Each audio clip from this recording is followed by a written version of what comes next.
गरीब बेटी का सब्जी, अमीर बेटी का सोशल मीडिया पैसे कमाने का साधन। आइए आइए, अगर हरी भरी ताजा सब्जी चाहिए तो मेरे ठेले पर आइए। तभी अपनी अपनी बालकनी और अपने घर की चौखट पर खड़ी मोहल्ले की औरतें। अरे शिवानी बिटिया निकल गई ठेला लेकर सब्जी बेचने। रुको, सब्जी मंडी जाने से पहले मुझे भी अपनी कुछ हरी भरी सब्जियां दे दो। हाँ, सब्जी तो मुझे भी चाहिए। तुम्हारे ठेले की सब्जी बहुत ताजी होती है। हाँ, इसकी सब्जियां ताजी तो होती ही हैं और होगी भी कैसे नहीं। ये नगमा की बेटी गरीब सही पर अपने पैसे कमाने के साधन को लेकर बड़ी ईमानदार है और साथ ही कड़ी मेहनत करके ये अपने परिवार की देखभाल कर रही है। रजनी चाची, मेहनत तो करनी होगी क्योंकि मेरे पास एकमात्र सब्जी बेचना ही पैसे कमाने का साधन है। बाकी आप लोगों की भी बहुत मेहरबानी है जो आप प्रतिदिन मुझसे ताजी सब्जियां खरीदती हैं। अब मोहल्ले की औरतें शिवानी से ताजा ताजा सब्जियां खरीदती हैं। दूसरी तरफ अमीर घर की ईशा एक आलीशान डाइनिंग टेबल पर खाना खाते हुए अपने मम्मी पापा से, मम्मी पापा, मुझे जॉब करनी है। मैं भी अपना कोई एक इनकम सोर्स जनरेट करना चाहती हूँ। कहना क्या चाहती हो बेटी? थोड़ी सरलता से बताओ तो मुझे समझ भी आए। मतलब कि मैं भी पैसा कमाना चाहती हूँ किसी न किसी साधन द्वारा। अरे तुम्हें पैसा कमाने की क्या जरूरत है बहन, हम लोगों का इतना बड़ा बिजनेस है। हाँ बेटी, तो क्या करेगी पैसे कमाने के साधन जनरेट करके? मैंने कहा ना, मुझे कमाना है पैसा, वो भी सोशल मीडिया के द्वारा। मैं सोशल मीडिया पर बहुत बहुत फेमस होना चाहती हूँ, जैसे सेलिब्रिटी होते हैं। ठीक है बेटी, तुम्हें सोशल मीडिया द्वारा पैसा कमाना है तो ठीक है, कमाओ, पर याद रहे कि हमारी इज्जत और गरिमा बनी रहे, क्योंकि आजकल सोशल मीडिया काफी गलत हो गया है लड़कियों को लेकर। अरे नहीं, ऐसा तो कुछ नहीं होगा। अब ईशा अपनी लग्जरी टेरेस पर आकर कुछ स्टाइलिश कपड़ों में वीडियो शूट करती है। उसके बाद अगले दिन ईशा अपने लग्जरी गार्डन में डांस करती हुई कुछ वीडियो शूट करके सोशल मीडिया पर डालती है। अब 3 से 4 हफ्ते गुजर जाते हैं, लेकिन ईशा की वीडियो पर कोई लाइक या कमेंट नहीं आता। ओह गॉड, मैं इतनी मेहनत कर रही हूँ सोशल मीडिया पर, लेकिन फिर भी लोग मुझे लाइक नहीं कर रहे। एक मिनट, ये कौन रैंडम लड़की आ गई मेरी फीड में? और इसकी वीडियो देखो कितनी ज्यादा फेमस हुई है। इसने किया ही क्या है इस वीडियो में? बस छोटे छोटे कपड़े पहन के नाच रही है। एक मिनट, मुझे तो लगता है अब सोशल मीडिया पर मुझे भी अपना क्लीवेज दिखाना होगा ताकि लोग मुझे भी पसंद करें। अब रैंडम कैरेक्टरलेस लड़कियों से इंस्पायर होकर ईशा भी अपने लिए छोटी छोटी ड्रेस ऑर्डर करती और डिलीवरी बॉय से ऑर्डर पिकअप करके ईशा अपने कमरे में खुद को लॉक करके रिंग लाइट लगाकर मिनी स्कर्ट, उसके बाद बिकनी और स्टाइलिश वन पीस पहनकर कई तरह के अश्लील वीडियो शूट करती है और उसे सोशल मीडिया पर छोड़ देती है। और कुछ ही हफ्तों में ईशा के लाइक, कमेंट, शेयर तेजी से बढ़ने लगते हैं। अब 1 महीने बाद ईशा की पहली पेमेंट आती है जो कि लाखों में होती है। अब पूनम खुशी से मोहल्ले में मिठाई बांटती हुई, ये लो सावित्री, बसंती, मिठाई खाओ, मेरी बेटी की पहली इनकम आई है। अरे पूनम, तुम्हारी बेटी की इनकम कैसे आ सकती है? उसके पास तो पैसे कमाने का कोई साधन ही नहीं था। तुम मेरी बेटी को कम समझती हो क्या बसंती? मेरी बेटी घर में रहकर ही पैसे कमा रही है, वो भी सोशल मीडिया के साधन से। उसकी ये 1 लाख रुपए की कमाई हुई है। क्या बात कर रही हो? सोशल मीडिया के साधन से तुम्हारी बेटी ने 1 लाख रुपए कमा लिए? अरे ऐसा क्या करती है तुम्हारी बेटी सोशल मीडिया पर, जरा हमें भी बताओ, क्योंकि सोशल मीडिया तो हमारे बच्चे भी इस्तेमाल करते हैं, लेकिन आज तक उनकी इतनी तगड़ी पेमेंट नहीं आई है। देखो, वैसे तो वो ज्यादातर अपने आप को कमरे के अंदर ही रखती है और हम लोग भी जाकर उसको डिस्टर्ब नहीं करते, इसीलिए हमें बस इतना ही पता है कि वो सोशल मीडिया के साधन से पैसे कमा रही है। बाकी मेरी बेटी खानदानी है, अगर वो कुछ भी कर रही होगी तो अपनी मान मर्यादा में ही करेगी। चलो, ये तो बहुत अच्छी बात है। दूसरी तरफ मोहल्ले की कुछ औरतें जो सब्जी मंडी में शिवानी से सब्जी खरीद रही हैं। हे भगवान, ये शिवानी कितना परेशान हो रही है इतनी कड़ी धूप में। अरे गरीबों को भी बड़ी दिक्कत है, उनके पास तो गरीब होने के कारण कुछ ज्यादा साधन होते नहीं है पैसे कमाने के। दूसरी तरफ पूनम की बेटी को देखो, इतनी अमीर है और सोशल मीडिया से लाखों पैसे कमाती है। ये सुनकर शिवानी को बहुत बुरा लगता है, लेकिन वो कुछ नहीं कहती। अब शिवानी सब्जी बेचकर घर आती है, जहाँ नगमा बड़े ही प्यार से अपनी बेटी के लिए खाना बना रही होती है। आ गई बेटी तो। बाप रे, धूप से चेहरा बिल्कुल लाल पड़ा है। हाँ माँ, आज धूप तेज थी, बाकी मैं ठीक हूँ, अब तो आदत हो गई है। आप मेरा खाना निकाल दो। अरे दीदी आ गई आप, मैं भी आपके साथ ही खाऊंगा। अब नगमा अपने बच्चों के साथ मिलकर पूड़ी और छोले की सब्जी खाती है। अब अगले दिन पूनम अपनी बेटी ईशा को लेकर सब्जी मंडी आती है। अरे बाप रे शिवानी, तुम्हारा तो चेहरा पूरा झुलस चुका है धूप में। हाँ, तुम करोगी भी क्या? तुम ठहरी गरीब, तुम्हारे पास तो और कोई साधन भी नहीं है पैसे कमाने का। लेकिन अगर तुम थोड़ी अमीर होती तो मैं तुम्हें अपनी बेटी वाली नौकरी लगा देती। तुम्हें पता है मेरी बेटी सोशल मीडिया से पैसे कमाती है। अरे माँ जल्दी करो ना, मुझे बहुत गर्मी लग रही है यहाँ पर। हाँ ईशा रुको, मैं बस तुम्हारी सब्जियां ही पैक कर रही हूँ। और चाची आप मेरी चिंता मत कीजिए, मैं ठहरी गरीब, मेरे पास तो पैसे कमाने का बस एक यही साधन है। लेकिन मुझे ईशा को लेकर बहुत खुशी है कि वो सोशल मीडिया पर इतना अच्छा काम कर रही है। अब जहां शिवानी कड़ी मेहनत से सब्जी बेचकर पैसे कमा रही थी, वहीं ईशा छुप छुप कर अपने कमरे में छोटे छोटे कपड़े पहनकर सोशल मीडिया पर अश्लीलता भरी वीडियो अपलोड कर रही होती है। लेकिन तभी एक रोज अखबार में ईशा की तस्वीर छपती है, जिस तस्वीर में ईशा काफी अधेड़ कपड़ों में होती है। अब ये तस्वीर देखकर पड़ोस की सुमित्रा दंग रह जाती है और वो फौरन अखबार के साथ बसंती और रजनी को लेकर पूनम के घर आती है, जहां सुबह के समय ईशा के परिवार वाले एक साथ डाइनिंग टेबल पर खाना खा रहे होते हैं। अरे आप लोग यहाँ अचानक क्या हो गया? सब ठीक तो है ना? अरे पूनम, तू तो बोल रही थी कि तेरी बेटी खानदानी और सोशल मीडिया से जो पैसे कमा रही है वो अपनी मर्यादा को याद रखकर कमा रही है। अरे ये है तेरी बेटी की मर्यादा। देख अखबार में तेरी बेटी की कैसी फोटो छपी है। अब घर के सभी सदस्य डाइनिंग टेबल से उठकर बसंती के हाथ से अखबार लेते हैं और वो भी अपनी बेटी की अधेड़ कपड़ों में छपी फोटो अखबार में देखकर दंग रह जाते हैं। देख रहे हैं भाई साहब, आपकी बेटी कैसे पैसे कमा रही। अरे इससे अच्छी तो वो गरीब की बेटी शिवानी है, जो खून पसीना बहाकर प्रतिदिन मेहनत करके सब्जी बेचती है और अपने परिवार वालों का पेट पालती है। और बेटी, तुम क्या खड़ी खड़ी मैं बातें सुन रही हो? तुम्हें पैसे कमाने के कोई और साधन नहीं मिले जो तुम कपड़े उतारने पर आ गई? अरे कपड़े उतार कर सोशल मीडिया पर पैसे कमाती हो तभी तो लाखों रुपए आते हैं। मेरे पैसे कमाने के तरीके पर उंगली उठाने की कोई जरूरत नहीं है। चुपचाप से यहाँ से चले जाइए। अब सभी पड़ोसी वहां से चले जाते हैं। ये सब क्या है बेटी? तुम सोशल मीडिया पर ऐसे कपड़ों को पहनकर काम करती हो? छी! बताओ, मैं इसकी इतनी तारीफ करती थी मोहल्ले में, लेकिन इसने एक झटके में मेरी इज्जत को मिट्टी में मिलाकर रख दिया। दीदी, आपने तो हमारी हर जगह बेइज्जती करवा दी। अरे अगर आपको सोशल मीडिया से पैसे कमाना ही था तो आप एक अच्छी इन्फ्लुएंसर बन जाती, लेकिन ये छोटे छोटे कपड़ों में वीडियो डालने का क्या मतलब बनता है? छोड़ दो ये काम आप। चुप करो तुम। मैं इस काम को अब नहीं छोड़ूंगी क्योंकि मैं बहुत मशहूर हो चुकी हूँ। देखो अखबार में मेरी फोटो भी छपी है। हाँ छपी है अखबार में फोटो, पर किस तरीके की छपी है जरा ये भी तो देखिए, उस पर गौर कीजिए, मोहल्ले के ताने सुनिए। क्या अभी भी आप यही काम करना चाहती हैं? हाँ करूंगी, और खबरदार जो मेरे काम के प्रति मुझे कुछ बोलने की कोशिश की तो। अब इस दिन के बाद से ईशा खुलेआम सोशल मीडिया का काम शुरू कर देती है। अब वो टेरेस पर शॉर्ट बिकनी पहनकर वीडियो शूट करती है, तो कभी अपने स्विमिंग पूल में छोटे छोटे स्विमिंग ड्रेस पहने वीडियो शूट करती है। इसी तरह ईशा बालकनी में मिनी ड्रेस पहनकर अश्लील स्टेप में अपने वीडियो शूट कर रही होती है, जिसे देखकर मोहल्ले की औरतें, बाप रे बाप, घर में जाकर तस्वीर दिखाई थी इसकी माँ को, लेकिन फिर भी इसकी माँ ने लगता है ऐसे समझाया नहीं। बाप रे, कैसे खुलेआम अश्लील वीडियो बना रही है। तभी वहां पर बालकनी में पूनम आती है। ये क्या कर रही हो ईशा? तुम्हारा दिमाग खराब हो गया है क्या? ये कैसी अश्लील हरकतें तुम खुलेआम कर रही हो? आसपास के लोग तुम्हें देख रहे हैं। माँ, मुझे करोड़ों लोग देखते हैं और मिलियन लोग फॉलो करते हैं। अब ये मोहल्ले के लोग देख रहे हैं तो क्या हुआ? आखिर ये मेरे पैसे कमाने का साधन है। अब ये सब देखकर पूनम की आंखें नम हो जाती हैं, क्योंकि वो चाहकर भी अपनी बेटी को नहीं संभाल पा रही थी। अब एक दिन पूनम गरीब शिवानी के ठेले पर आती है, जहां मंडी में शिवानी धूप में सब्जियां बेच रही होती है। सब्जी ले लो, ताजी हरी भरी सब्जी ले लो, हरी भरी ताजी सब्जी लेकर जाओ, वो भी सस्ते दामों में। शिवानी बेटी, जरा ये गोभी और शलजम पैक करके दो। थोड़ा जल्दी कर दो बेटी। अरे आंटी जी, क्या हुआ? आपकी आंखों में आंसू? आप ठीक तो है ना? और ईशा वो ठीक है? हाँ बेटी, सब ठीक है। सच कहूँ तो आज मेरी आंखों में आंसू तुम्हें देख कर आए। एक टाइम था जब मैं तुम्हें तुम्हारे काम को छोटा बताकर नीचा दिखाती थी, पर आज मुझे एहसास हुआ कि तुम्हारी जैसी गरीब लड़की अगर छोटे मोटे साधन का इस्तेमाल करके भी पैसा कमा रही तो बहुत बड़ी बात है। कम से कम इस साधन के द्वारा तुम्हारी इज्जत, मर्यादा और घर की गरिमा तो बनी हुई है ना। काश ये दिमाग मेरी बेटी के पास भी होता और वो भी तुम्हारी तरह कोई इज्जतदार साधन चुनकर पैसे कमाती तो आज सब ठीक रहता। क्या हुआ आंटी, सब ठीक है ना? अब बिना कुछ कहे पूनम वहां से चली जाती है और शिवानी कुछ समझ नहीं पाती। वहीं पूनम घर आकर ईशा के कमरे में जाती है और उसके हाथ से फोन छीन लेती है।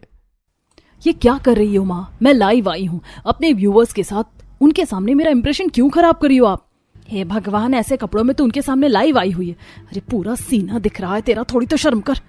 क्यों हमारी इज्जत डुबाने पर तुली हुई है? अरे नगमा जी की बेटी को देख शिवानी, उसके पिता नहीं है, भाई छोटा है, उसके ऊपर इतनी जिम्मेदारी है, लेकिन फिर भी उसने पैसे कमाने का साधन कोई गलत तरीका नहीं चुना।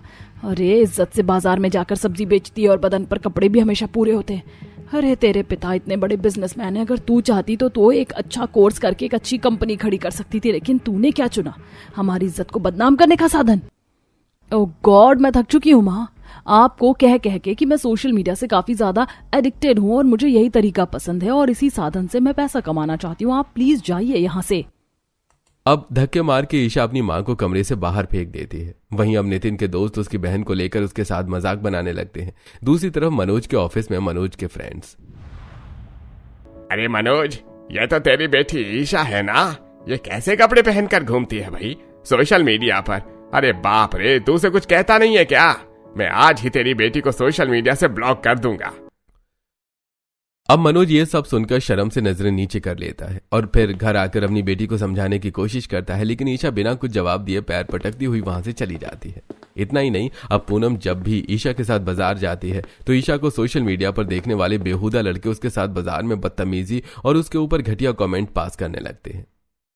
अरे आइटम कहाँ जा रही हो? जरा थोड़ी देर यहाँ खड़ी होकर हमसे बात तो कर लो। अरे हम आपको फॉलो करते हैं और आपकी तरह तरह के छोटे छोटे कपड़ों में डाली हुई वीडियो भी लाइक करते हैं। जरा हमसे दो बोल प्यार के तो बोल लो। अरे ये सब छोड़, इस आइटम का फिगर कितना सेक्सी है। अरे सोशल मीडिया पर जितनी सेक्सी लगती है उससे कहीं ज्यादा तो सामने से लग रही है। अब पूनम उन लफंगे लड़कों के मुंह से अपनी बेटी के प्रति अश्लील शब्द सुनकर दंग रह जाती है। देख रही है तू, तेरे पैसे कमाने के साधन की वजह से आज तुझे बाजार में लड़के कितने घटिया शब्द कहकर पुकार रहे हैं। मम्मी आप इनकी बातों को इग्नोर करो। अरे लड़कियां जरा फेमस होती नहीं है कि गली मोहल्ले चौराहे पर लड़के अपनी औकात दिखानी शुरू कर देते। अरे मुझे इनसे फर्क नहीं पड़ता। तुझे फर्क नहीं पड़ता पर मुझे पड़ता है। आज ये लड़के बाजार में छेड़ रहे हैं, कल को ये लड़के हमारे घर में भी घुस सकते हैं। अब ईशा चिढ़कर अपनी माँ को बाजार में ही छोड़कर वहां से चली जाती है और इसी तरह कुछ हफ्ते गुजरते हैं और पूनम को जिस बात का डर होता है वही चीज हो जाती है। कुछ गुंडे आधी रात को पूनम के दरवाजे को पीटने लगते हैं। पूनम दरवाजा खोलती है तो वहां कुछ नशेड़ी लड़के खड़े होते हैं। अरे हमने तो सोचा था दरवाजा खोलते ही वो सोशल मीडिया पर छोटे छोटे कपड़ों में नाच करने वाली आइटम हमारे सामने आएगी, पर ये तो 50 साल की बुढ़िया यहाँ खड़ी है। अरे साइड हो। अरे ये आइटम का है, हमें उससे मिलना है और उसका अश्लील डांस अब हमें अपनी आंखों के सामने देखना है। अभी क्या पहन रखा है उस आइटम ने, तू जानती है क्या? बदतमीज वाहियात इंसान, तुम्हें शर्म नहीं आती मेरी बेटी के बारे में ऐसा बोलते हुए? रुको तुम्हें अभी बताती हूँ। अब दरवाजे के पीछे से डंडा निकालकर पूनम सट उन लड़कों के सिर पर मारने लगती है, जिससे वो नशेड़ी लड़के वहां से भाग जाते हैं। वहीं पड़ोस के लोग आधी रात को ये सब देखकर, बाप रे, पूनम की बेटी ने पैसे कमाने का कौन सा साधन ढूंढ लिया। बेचारी पूनम कितनी परेशान है अपनी बेटी से। सच में ऐसे पैसे कमाने से तो अच्छा है कि पूनम की बेटी घर बैठे और कोई काम ना करे। अब जहां आधी रात को ईशा की सरेआम बेइज्जती हो रही थी, वहीं शिवानी अपने घर में अपनी माँ के पैरों में तेल लगा रही थी। माँ अब आपके पैरों का दर्द कैसा है? आपको राहत तो मिल रही है ना? अरे बेटी मेरा दर्द तो ठीक है, पर तेरे भी तो पैरों में दर्द होता होगा क्योंकि तेरे पास पैसे कमाने का साधन बहुत कठिन है। तुझे कड़ी धूप में खड़े होकर सब्जियां बेचनी पड़ती हैं। अरे तेरे पैर तो दर्द से टूट रहे होंगे। नहीं माँ मैं बिल्कुल ठीक हूँ, आप इतना मत सोचिए। दीदी आप चिंता मत करो, अब मेरी पढ़ाई खत्म होने वाली है और मैं नौकरी ढूंढ रहा हूँ। अब आपको ये सब करने की जरूरत नहीं पड़ेगी। अच्छा मेरे भाई इतना समझदार हो गया है, लेकिन अभी तू और मेहनत कर ताकि तुझे पैसे कमाने के अनेक साधन मिल सके, मेरी तरह भटकना ना पड़े। अब यूं ही कुछ हफ्ते गुजरते हैं और एक दिन ईशा एक बड़ी सी कार से शिवानी के ठेले के पास आती है। अब कार से उतरकर ईशा, तुम ही हो ना वो गरीब लड़की जिसके पैसे कमाने का साधन ये 2 कौड़ी का सब्जी बेचना है? अरे ये लौकी टिंडे गोभी बेचकर तुम पैसे कमाती हो और तुम तो धूप में सब्जी बेच कर काली पड़ चुकी हो। कपड़े तुम्हारे इतने मैले बदबूदार हैं, उसके बाद भी ना जाने क्यों लोग तुम्हें इतना पसंद करते हैं। मेरी माँ भी तुम्हारी ही तारीफ करती हैं। अरे ईशा तुम इतनी गुस्से में क्यों हो? और मुझे नहीं पता कि लोग मेरे बारे में क्या कहते हैं, लेकिन तुमने जो कहा वो बिल्कुल सच है। मैं बहुत गरीब हूँ, मेरे अंदर बहुत कमियां हैं और ना ही मेरे पास कोई अच्छा पैसे कमाने का साधन है, लेकिन मुझे सच में नहीं पता था कि इतनी कमियां होने के बाद भी लोग मेरी तारीफ करते हैं।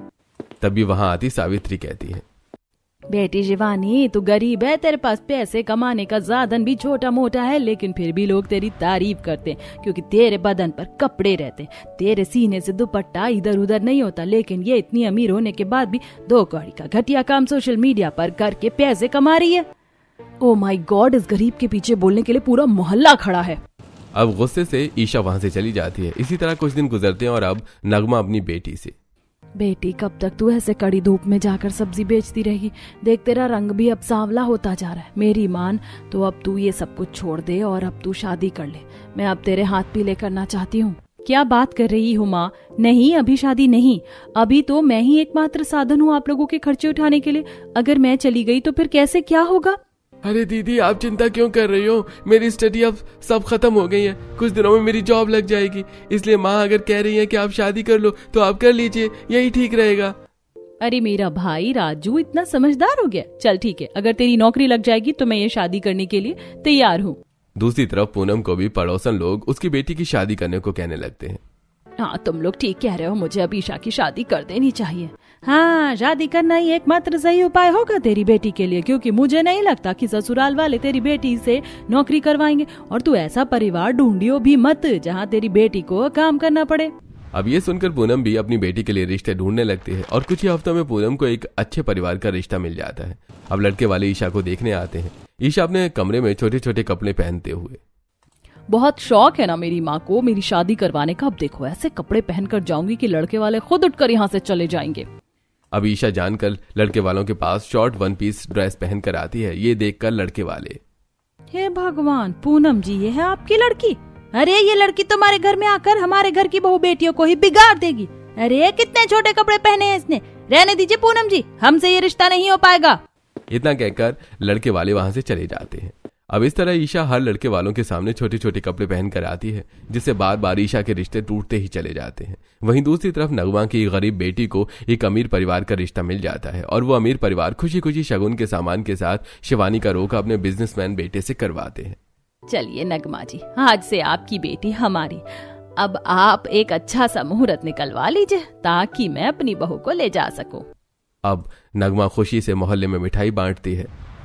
ये लो बसंती रजनी, मिठाई खाओ, मेरी बेटी का रोका हो गया है, वो भी एक अमीर परिवार से। भगवान से दुआ करो कि अब उसकी शादी भी अच्छे तरीके से हो जाए। चिंता मत करो नगमा, तुम्हारी बेटी शिवानी बहुत मेहनती और इज्जतदार भी, वो देखना सब संभाल लेगी और पूरी विधि विधान के साथ उसकी शादी अमीर परिवार में हो जाएगी। अब ये बात धीरे धीरे पूनम को भी पता चलती है और अब पूनम भी एक अच्छे घर का रिश्ता लाकर अपनी बेटी को बताती है। देख, मिल गया है अब मुझे फिर से एक अच्छे परिवार का रिश्ता, लेकिन खबरदार जो तूने उनके सामने किसी भी तरह की बदतमीजी की तो। मम्मी, मैंने आपको कितनी बार कहा है कि मुझे शादी नहीं करनी है, मुझे अभी और पैसे कमाने हैं। चुप कर, अब पैसे कमाने की तुझे कोई जरूरत नहीं है। मैंने तेरे लिए इतना अमीर परिवार ढूंढा है कि वो तेरा सारा खर्चा उठाने के लिए तैयार है। अरे जितना पैसा तू कमाती है उतना पैसा वो उड़ा देते हैं एक दिन में। अब ईशा गुस्से में इरिटेट होकर हाँ कर देती है। अब 3 से 4 हफ्ते के अंदर अमीर और गरीब बेटी की शादी पूरी विधि विधान के साथ हो जाती है। दोनों ही शादी करके अपने अपने ससुराल आती हैं, जहां दोनों की ही सास अपनी अपनी बहू का गृह प्रवेश करवाती हैं। अब अगले दिन शिवानी नहा धोकर पहली रसोई का खाना बनाने जाती है, तभी उसकी सास, अरे रुको बहू, खाना मत बनाओ, आज हम लोग बाहर से खाना खाएंगे। बाहर से मतलब कि रेस्टोरेंट? वैसे माँ जी, मैं कभी गई नहीं हूँ रेस्टोरेंट खाना खाने। कोई बात नहीं शिवानी, तुम्हें घबराने की जरूरत नहीं है। तुम अपनी लाइफ के हर एक्सपीरियंस को पहली बार मेरे साथ शेयर कर सकती हो। अब शिवानी के ससुराल वाले शिवानी को रेस्टोरेंट लेकर जाते हैं, उसे अच्छा खाना खिलाते हैं और उसके बाद उसे ढेर सारी शॉपिंग करवाते हैं। इतना टाइम स्पेंड करने के बाद भी हमारे पास अभी भी पूरी रात बची हुई है। चलो मूवी देख कर आते हैं माँ। बहू से पूछ बेटा, कब तक माँ के कहने पर चलता रहेगा? अरे इसमें पूछने वाली क्या बात है, चलिए चलते हैं, मजा आएगा। अब विकास अपनी पत्नी और माँ के साथ एक मूवी थिएटर में आता है और अपनी वाइफ को पिक्चर दिखाता है। वहीं दूसरी तरफ ईशा अपने ससुराल में 10 बजे तक सो रही होती है और जब सोकर उठती है तो छोटे छोटे कपड़ों में अपने ससुराल वालों के सामने आ जाती है। अरे बहू, ये कैसे छोटे छोटे कपड़े पहन रखे हैं तुमने? और तुम जब से शादी करके आई हो तब से रोज लेट उठती हो, अभी तक तुमने पहली रसोई का खाना भी नहीं बनाया है। बताओ ईशा, तुमने ये छोटे कपड़े क्यों पहने? और क्या तुम्हें कुकिंग में इंटरेस्ट नहीं है? हाँ, मुझे कुकिंग तो नहीं आती है और मैं ऐसे ही कपड़े पहनती हूँ। चलो कोई बात नहीं, मैं बाहर से खाना मंगा लेता हूँ। और रही बात कपड़ों की तो ठीक है, तुम घर में ऐसे नॉर्मल शॉर्ट ड्रेस पहन सकती हो, पर ज्यादा नहीं। अब अपने पति के मुंह से ये सुनकर ईशा इस बात का बहुत फायदा उठाती है और अब ईशा हर दिन छोटे छोटे कपड़े पहनने लगी थी और साथ ही ईशा अपने कमरे में अपने सोशल मीडिया का काम भी शुरू कर देती है। तभी एक दिन राहुल ईशा को वीडियो बनाते देख लेता है और वो उसके हाथ से फोन छीन लेता है।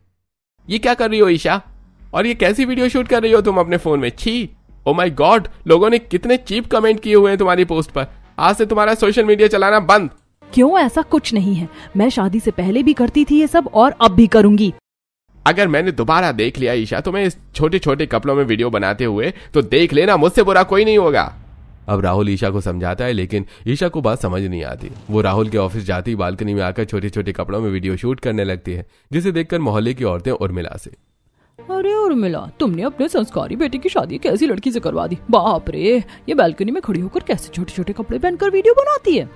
अब गुस्से से उर्मिला अपनी बहू को डांटते हुए, अरे बहू, ये कैसी वीडियो बनाती हो तुम बालकनी में खड़ी होकर, और तुम्हारे कपड़े ये तो दिन पर दिन छोटे होते जा रहे हैं। हे भगवान, अगर तुम्हारी माँ ने मुझे पहले बताया होता कि तुम इस तरह से सोशल मीडिया पर पैसे कमाती हो और ऐसे ढेर कपड़ों में नाचती हो तो मैं अपने बेटे की शादी तुमसे कभी नहीं करवाती।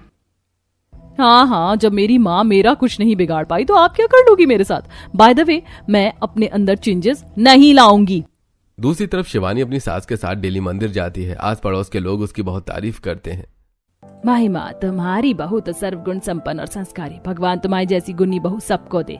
शुक्रिया जी। अब जहां शिवानी अपने ससुराल वालों का मान सम्मान बढ़ा रही होती है, वहीं ईशा अपने ससुराल वालों का नाम डुबो रही होती है। इसी तरह एक दिन राहुल का फ्रेंड राहुल की वाइफ की अश्लील वीडियो सोशल मीडिया पर देखकर, अरे राहुल, ये तो हमारी भाभी है ना? अरे हमारी भाभी ऐसे छोटी छोटी कपड़ों में वीडियो बनाती हैं, उनमें उनका क्लीवेज, उनके लेग्स, उनके हिप्स सब कुछ दिखते हैं। ये सब करने से तू उन्हें रोकता नहीं है क्या? ऊपर से कमेंट देख, कमेंट में लोग अपना पर्सनल नंबर दे रहे हैं कि हमसे मिलने आओ। तुम समझते हो ये कितनी अश्लील बात है? अब गुस्से में राहुल घर आता है और ईशा के पास जाकर उसे बिना कुछ कहे उसका सामान पैक करके उसे कार में बिठाता है और उसे उसके घर लेकर आता है। माँ जी, ये पकड़िए अपनी बेटी और इसे रखिए अपने घर में, क्योंकि मैं अब और अपने घर की मान मर्यादा नीलाम नहीं करवा सकता। मैंने ईशा को समझाया था, लेकिन ईशा की बात समझ में नहीं आई और अब मैं जल्द से जल्द इसे डिवोर्स दे दूंगा। इतना कहकर राहुल गुस्से से वहां से चला जाता है और इस दिन के बाद से राहुल कभी ईशा के पास मुड़कर नहीं आता। धीरे धीरे ईशा खुद को अकेली और बेबस समझने लगती है। कैसी हालत बना ली है तूने अपनी ईशा। अरे जब मैं तुझे समझाती थी कि ये सब मत कर, ये सब ठीक नहीं है, लेकिन तुझे मेरी बात समझ नहीं आती थी। अब देख, तेरे ससुराल वालों ने भी तुझे धक्के मारकर बाहर निकाल दिया ना, और शायद अब तो तुझे कोई अपनाए भी ना। अब ये सुनकर ईशा की आंखें नम हो जाती हैं। उसे पहली बार अपनी गलती का एहसास होता है। इसी तरह कुछ हफ्ते गुजरते हैं और एक दिन ईशा को मार्केट में शिवानी दिखती है। अरे ईशा, तुम ठीक तो हो? ये कैसी हालत बना रखी है तुमने? तुम्हारी तो शादी हो गई थी ना?